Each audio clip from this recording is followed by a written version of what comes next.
Buenas tardes a todos, yo soy Mané, es un placer para mí estar hablando para ustedes hoy. Este video surgió un poco a partir de varios de los comentarios de quienes leyeron mi libro La Singularidad Radical y me preguntaban precisamente si es que iba a haber alguna presentación formal o algún evento relacionado con el lanzamiento del libro. Les comento que por el momento no hay planes debido a las restricciones de toda la cuestión de la pandemia. Así que bueno, decidí realizar esta pequeña presentación para todos aquellos que aún no han leído el libro y a lo mejor les interesa.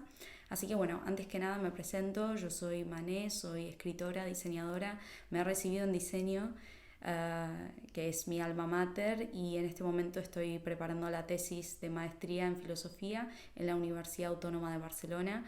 A lo mejor resulte un poco quizás inconexo o contrastante el hecho de pasar de diseño a filosofía, pero yo siempre digo que, digamos, diseño era mi forma de ordenar el mundo y escribir es mi forma de conocerlo. Y además en todo mi trabajo siempre hay un foco principal que tiene que ver con la idea del ser humano. Entonces, tanto en diseño como en filosofía, ese ha sido como el hilo conductor de mi trabajo. Y además de que la filosofía también es una disciplina, ¿por qué no?, pero bastante creativa. Ahora bien, con respecto al libro, el libro es La Singularidad Radical. Yo diría que es una obra que es como un grito de crítica, ¿no? Es como un grito de un pensamiento diferente en una era bastante homogénea, que tiende bastante a la homogeneización. La obra se va a plantear el lugar en el hombre, ¿no?, en el mundo tecnológico, el lugar del pensamiento humano en el mundo de la inteligencia artificial y el lugar que tiene lo singular en un mundo totalmente computarizado, clonado, informatizado y homogéneo. Porque es importante volver a plantearse sobre todo la cuestión del hombre, del ser humano, más que nada porque necesitamos volver a tener una reflexión filosófica, hacer digamos, un quiebre, ¿no?, una pausa y volver a tener una mirada filosófica en torno a las cosas y sobre todo en torno a la idea del hombre. Digamos, necesitamos volver a traer los elementos prácticos de la filosofía, ¿no?, para que, digamos, no solamente interpretemos al mundo, sino también podamos incidir transformaciones que puedan servir para las generaciones que vienen, ¿no? Digamos, la filosofía no es una disciplina que está extrapolada a lo real, sino todo lo contrario. La disciplina es real, tiene que ver con lo real, pertenece a lo real, de la misma forma que el mundo le pertenece, ¿no? Entonces tenemos que volver a tener una reflexión filosófica porque la filosofía tiene que ver con el pensamiento del ser humano y el pensamiento es el que dinamiza los procesos sociales. Entonces, este libro, como marco general, está dedicado a todos aquellos que en esta era puramente, ¿no?, tecnológica, homogénea, informatizada, creen en ese poder que tiene la razón de ser creativa y de ser revolucionaria. Y es de alguna forma y muy paradójicamente, pero el libro es también una chispa de optimismo. Ahora bien, cuestiones generales acerca del libro, un poco como para poner en contexto. El libro se desarrolla claramente digamos, analizando el marco posmoderno. Ya de por sí, digamos, vivimos en una época llamada posmodernidad, pero que tampoco podemos definir, digamos. El mismo término postmodernidad nos habla de una época que viene luego de la modernidad, pero que no se está definiendo por lo que es, sino por lo que dejó de ser, es decir, esa modernidad que dejó de ser.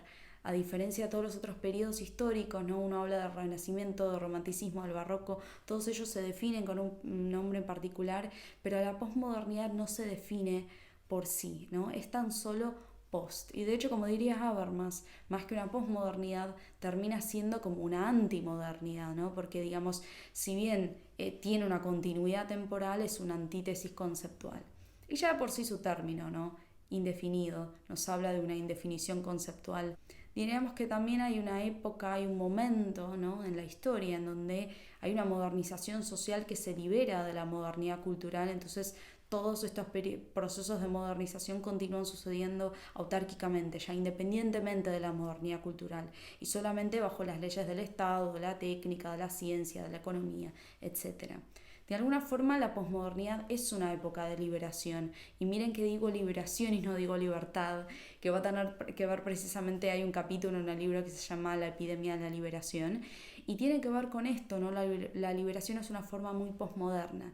La modernidad misma se libera de su idea y prolifera, ¿no? Más allá de ella. Y cuando hablamos de la idea moderna de la cual se libera la posmodernidad, hablamos de la idea en mayúscula, de las ideas en mayúscula. Hablamos de las grandes narrativas, de los grandes relatos, de todas estas ideas que van a marcar el pensamiento metafísico moderno.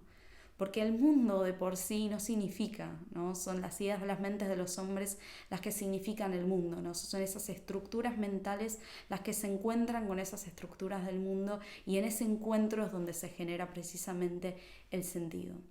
La modernidad era precisamente esta época de construcción de las grandes ideas, una época de racionalización histórica, como diría Weber. Entonces, claramente, como las ideas ordenan al mundo, cuando perdemos a las ideas, nos encontramos en una época bastante desordenada, bastante en crisis.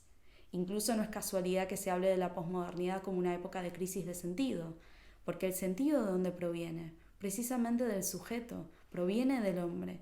Entonces, cuando hablamos de una época de crisis de sentido, indirectamente hablamos de una época de crisis del hombre. Ahora bien, ante una modernidad ya muerta, más todo este pasaje del antropocentrismo moderno a una especie de antiantropocentrismo, postantropocentrismo postmoderno, muere la idea del hombre, muere la idea del sujeto. Y el avance tecnológico va precisamente a ayudar a ajustar, a redefinir esta nueva concepción del hombre. Digamos que ante la muerte de la idea del hombre moderno, la misma técnica es la que se encarga de reconstruir esta idea del nuevo hombre postmoderno y posteriormente precisamente posthumano. Vamos a decir que este gran proyecto tecnológico tiene dos incidencias. Primeramente, incide en el hombre, y segundo, incide en el mundo del hombre. Cada vez vemos cómo el mundo virtual y el mundo informático no paran de dilatarse. Es como que si hubiera trazado una copia cifrada sobre nuestro mundo en donde cada acontecimiento, cada pequeña situación tiene su equivalente digital, tiene su clon virtual. Vamos cada vez más hacia un mundo totalmente tecnológico, informático, computarizado, un mundo autónomo, un mundo automático, un mundo tan automático que ya no necesita de nosotros. De la misma forma que vamos hacia un mundo totalmente matemático, totalmente cuantificado, totalmente objetivo, tan objetivo que ya no necesita de nosotros, porque ya no necesita una subjetividad. Entonces, en todo este gran proyecto de un mundo, no sé si perfecto es a lo mejor el objetivo, pero definitivamente un mundo que pierde el sentido. Pierde el sentido porque va perdiendo a ese sujeto que había hecho del mundo un lugar con sentido. El sentido del mundo se desvanece cuando se desvanece el sujeto. Cuando el sujeto se desvanece como fundamento, como libertad, como voluntad, como valor, como principio, como saber, como conocimiento. Entonces vamos entrando a un mundo totalmente tecnológico, en donde a la vez parece que todo el conjunto de la subjetividad humana se vuelve un conjunto de funciones inútiles. La inteligencia artificial convierte el pensamiento humano en una función inútil. El código digital convierte el lenguaje en una función inútil. El almacenamiento digital convierte la memoria en una función inútil. La criónica convierte a la muerte en una función inútil. Y así en todos los órdenes. Toda la subjetividad humana se empieza a volver una función inútil. Y además, esto se ve, digamos, en todos los rubros. Así como la revolución industrial había creado la clase obrera, la revolución tecnológica crea la clase industrial. Porque digamos, en cada lugar donde hay una máquina parece que falta un ser humano.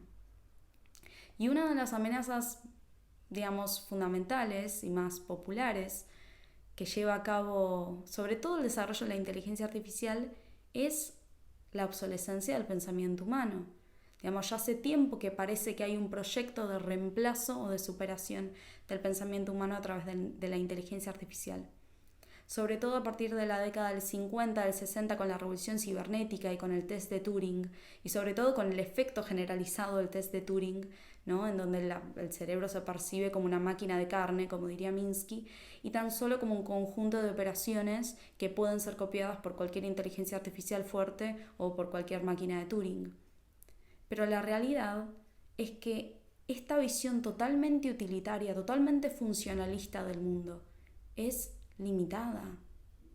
La inteligencia humana y el pensamiento humano no pueden reemplazarse por un clon algorítmico.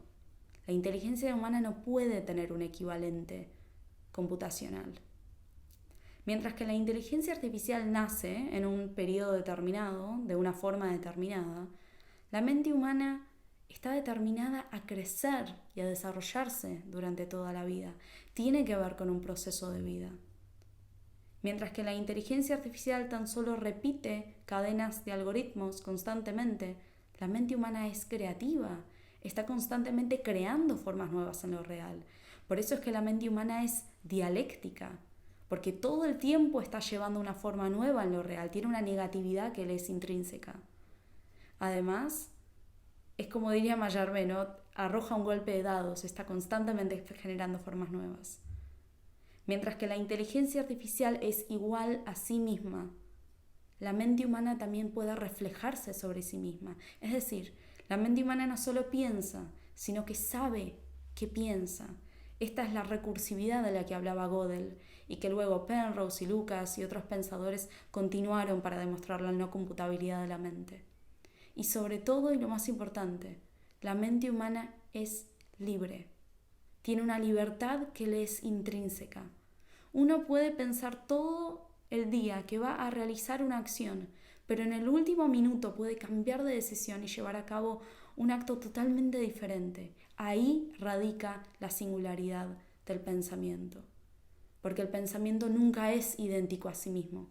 La inteligencia artificial es idéntica a sí misma. Además, que la causa que activa la mente es intrínseca. Todo lo vivo tiene una causa que es interna.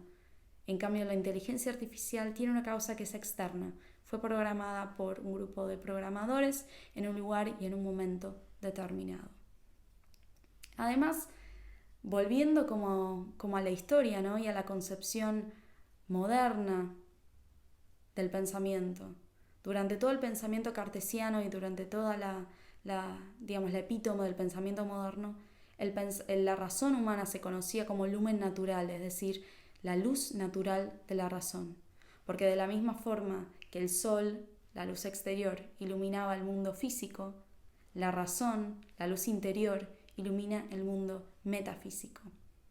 Hoy ya no tenemos una iluminación de la razón, tenemos la iluminación de las pantallas, esa radiación, ¿no?, que quema todo aquello que viene a su paso, que vuelve todo transparente, vuelve todo igual, porque todo lo que es igual puede circular perfectamente sin ningún problema. Es necesario que todo sea igual para que todo pueda circular. De la misma forma que es necesario que nuestro pensamiento sea único en el sentido de uniformidad para que el sistema pueda seguir funcionando.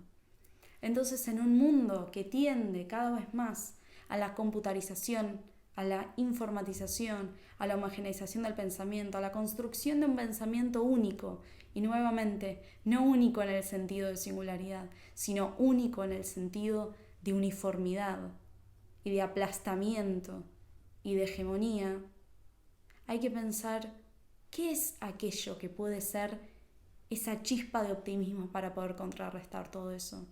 Y acá recordamos, a lo mejor esto es una percepción personal, pero me gusta pensar que también es algo bastante objetivo y bastante universal. Y es que querramos o no, el mundo está configurado dialécticamente. Y acá es donde está la chispa del optimismo. Querramos o no, todo acontecimiento, toda fuerza en el mundo tiene su contrarrestación. En la tercera ley de Newton precisamente nos indica que a cada objeto que ejerce una fuerza hay una fuerza igual y en dirección contraria. Es decir, hay una racionalidad en este mundo. Este mundo funciona de acuerdo a una cierta razón. Y nuestra razón es parte de ella. Por lo tanto, no podemos escapar de la lógica del mundo. Entonces, En un mundo que tiende cada vez más a lo informático, a lo programado, a lo único, ¿no? a lo computarizado, a la hegemonía, a la violencia de lo positivo. Precisamente la creatividad del pensamiento se nos aparece como una forma singular para poder contrarrestar todo ello.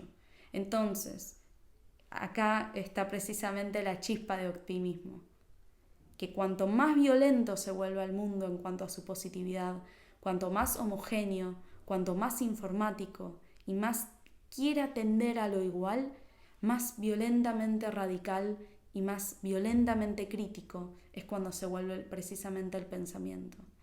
E incluso tomando un poco la situación en la cual nos encontramos, que nos recuerda que tenemos que reforzar nuestra inmunidad biológica para contrarrestar a este virus global, yo diría que también hay que reforzar nuestra inmunidad crítica y la inmunidad del pensamiento para poder contrarrestar este virus global en el sentido de homogeneización del pensamiento.